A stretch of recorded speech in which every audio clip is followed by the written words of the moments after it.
Assalamualaikum warahmatullahi wabarakatuh. Salam sejahtera untuk kita semua.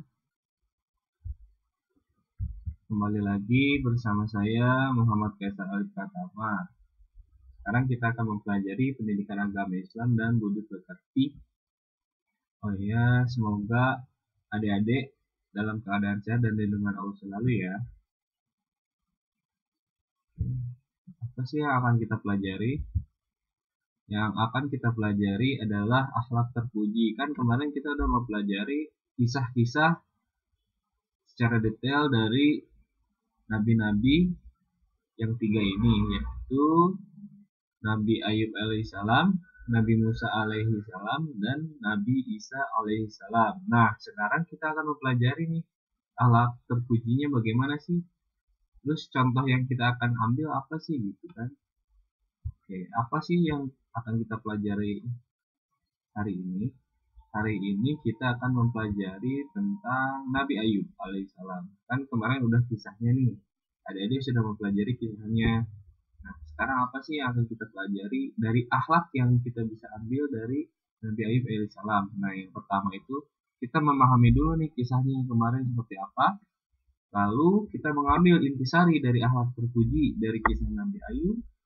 Dan yang terakhir itu kita memahami teladan dan perilakunya. Bagaimana sih kita sebagai murid atau sebagai siswa untuk meneladani Nabi Ayub alaihissalam. Oke, kita masuk ke kisah Nabi Ayub alaihissalam. Kan kemarin adik-adik udah mempelajari bahwa Nabi Ayub ini Nabi yang sangat sabar terhadap ujian, walaupun sudah Allah berikan cobaan yang berbagai macam, mulai dari penyakit yang sampai tubuhnya Nabi Ayub itu hancur lebur, sampai tubuhnya hancur lebur, rumahnya hancur, terus anak-anaknya meninggal semua, istri-istrinya meninggalkan Nabi Ayub sampai dia seorang diri.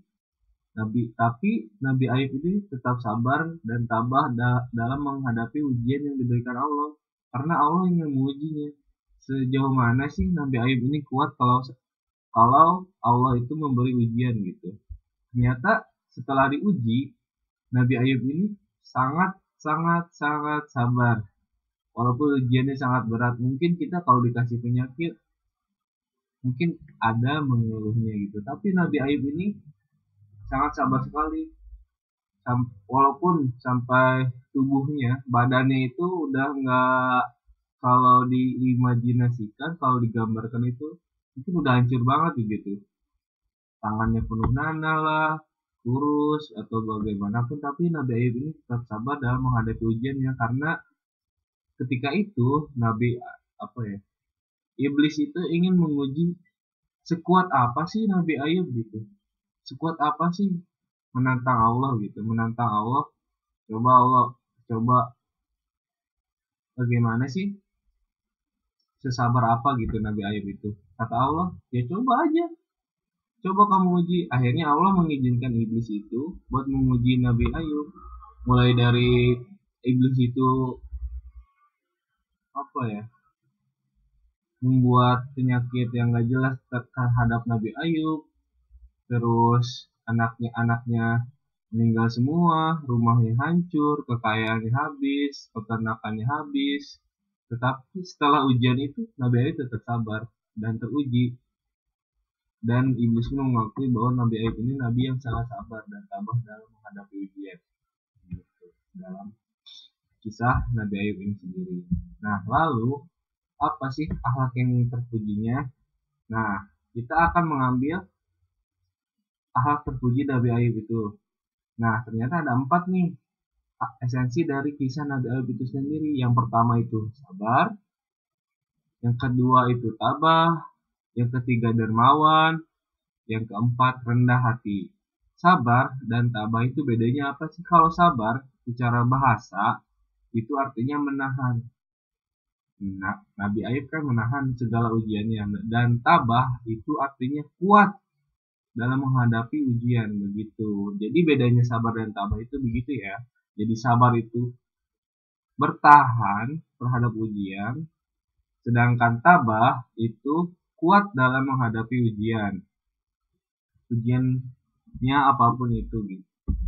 Nah, dan yang akhlak terpuji lainnya itu dermawan. Nabi Ayub ini sangat dermawan ketika sebelum menghadapi ujian. Kan Nabi Ayub ini kaya raya nih, tapi Nabi Ayub itu selalu memberikan hartanya kepada orang-orang yang tidak mampu atau tetangga-tetangganya yang tidak mampu. Dan walaupun Nabi Ayub orang yang sangat kaya, Nabi Ayub tetap rendah hati. Beliau tidak sombong walaupun kekayaannya melimpah ruah gitu. Dari mulai peternakan, pertanian, perdagangan, dan semuanya itu tidak membuat Nabi Ayub itu terlena dengan kekayaannya begitu. Jadi ketika adik-adik mempunyai kekayaan, tetap rendah hati, tidak boleh sombong. Dan yang paling penting adalah dermawan. Ketika adik-adik punya uang yang sangat banyak ataupun harta yang sangat banyak, adik-adik harus mengikuti bagaimana sih akhlak terpuji Nabi Ayub, yaitu dermawan. Beliau tetap memberikan sebagian hartanya atau bahkan banyak dari hartanya untuk tetangga-tetangganya yang sedang kesusahan begitu. Nah, terus teladan apa lagi sih yang kita bisa ambil? Kan tadi udah kita mempelajari esensi dari akhlak terpujinya. Nah, akhlak terpujinya diantaranya yang dari yang 4 itu, yaitu dermawan dan rendah hati. Nah, dari dermawannya itu kita bisa tahu nih bahwa Nabi Ayub alaihissalam itu juga dikenal sebagai nabi yang sangat dermawan, rendah hati, dan tidak sombong meskipun beliau sangat kaya raya.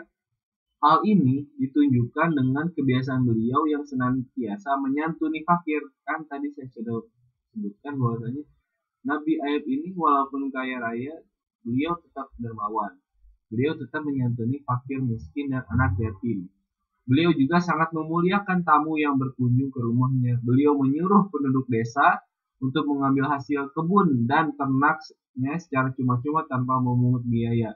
Sampai ternaknya, hasil kebunnya itu beliau kasihkan ke tetangganya begitu. Karena beliau tidak terlalu terlena dengan harta kekayaan yang dia miliki gitu. Karena beliau meyakini bahwasanya harta yang beliau miliki itu semua dari Allah begitu. Bahkan kalau kita ketahui ya, seberapapun kita mengasihi kepada orang, diasalkan kita ikhlas, itu digantinya tuh oleh Allah nggak terhingga gitu. Kamu kasih 1.000 ke orang, ke fakir miskin, itu digantinya mungkin oleh Allah berkali-kali lipat. Dan terkadang kita tidak tidak menyadarinya bahwasanya hasil dari kita ngasih 1.000 itu nanti balasannya seperti apa sih gitu ke fakir miskin. Asalkan dengan ikhlas ya. Misalkan, soalnya saya pernah mengalami ketika saya menyantuni seorang fakir miskin 10.000 waktu itu, saya dibalas dengan pemberian yang lebih dari itu gitu. Saya dapat uang 100.000, dan itu kalau dihitung-hitung kan saya ngeluarin 10.000, tapi kok dibalasnya 100.000 oleh Allah. Nah, itu cara Allah sebenarnya memberikan atau mensedekahi apapun harta kita, asalkan kita ikhlas, itu sebenarnya bukan berkurang harta kita, tapi itu akan menambah harta kita sendiri begitu. Asalkan intinya pertama harus ikhlas begitu. Kalau nggak ikhlas ya sama aja gitu. Oke, yang terakhir apa sih yang akan kita pelajari? Nah, yang terakhir itu dari semua contoh keteladanan, dari mulai yang pertama sabar, kedua tabah, yang ketiga dermawan, yang keempat itu rendah hati. Terus kita sebagai siswa, kita sebagai murid, bagaimana mencontoh Nabi Ayub? Nah, yang pertama bagaimana sih mencontoh sabarnya? Ya, yang pertama sabar dalam menjalani kewajiban sebagai seorang pelajar. Nah, kita sebagai seorang pelajar, walaupun banyak tugas, walaupun ke kelas malas mungkin sekarang karena dalam kondisi pandemi, kita tetap rajin untuk belajar walaupun tidak belajar dalam kelas. seperti itu. Terus yang kedua, bagaimana contoh keteladanannya? Nah, ketika kita sakit misalkan, nah, yang kedua itu sabar dalam menghadapi musibah. Ketika kita jatuh sakit sehingga tidak bisa sekolah, bermain dan beraktivitas, ketika kita sakit misalkan, nah kita sabar, nggak ngeluh gitu, karena sakit yang kita alami itu semuanya datang dari Allah gitu. Kalau Allah mengizinkan kita sakit, maka kita sakit gitu. Maka kita harus sabar karena dengan adik-adik tahu bahwasanya sakit yang kita alami itu sebenarnya sedang mengurangi dosa yang kita miliki gitu. Terus yang ketiga, contoh keteladanannya apa sih? Nah, contoh keteladan yang ketiga yaitu jika kita menjadi orang kaya, maka janganlah bersikap pikir atau pelit, berbagilah kepada sesama dan jauhi sifat sombong. Nah, kan dari kisah Nabi Ayub itu kita bisa mengambil bahwasanya Nabi itu sangat suka atau sangat cinta untuk memberikan harta-hartanya kepada orang yang sedang kesusahan atau kepada tetangga-tetangga terdekatnya dan memberikannya secara ikhlas dan sukarela gitu. Gitu. Nah, dari semua yang kita pelajari hari ini, apa aja sih yang kita bisa peroleh? Yang pertama itu kisahnya, yang kedua itu esensi akhlak yang terpujinya yang ada 4 itu. Yang pertama itu sabar, yang kedua itu tabah, yang ketiga itu dermawan, dan yang keempat rendah hati. Nah, lalu contoh keteladanannya yang bisa kita laksanakan di kehidupan sehari-hari, yaitu kita sebagai pelajar, yaitu kita harus sabar dalam belajar. Terus yang kedua, ketika kita sakit, kita harus sabar ketika kita sakit gitu. Nggak usah ngeluh walaupun kita sakit, tetap kuat.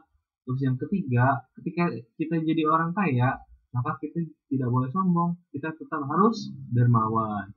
Mungkin itu saja yang saya bisa sampaikan hari ini. Terima kasih. Jika ada pertanyaan, silahkan dikontak ke nomor WhatsApp saya atau ke Instagram saya. Cukup sekian, terima kasih. Assalamualaikum warahmatullahi wabarakatuh.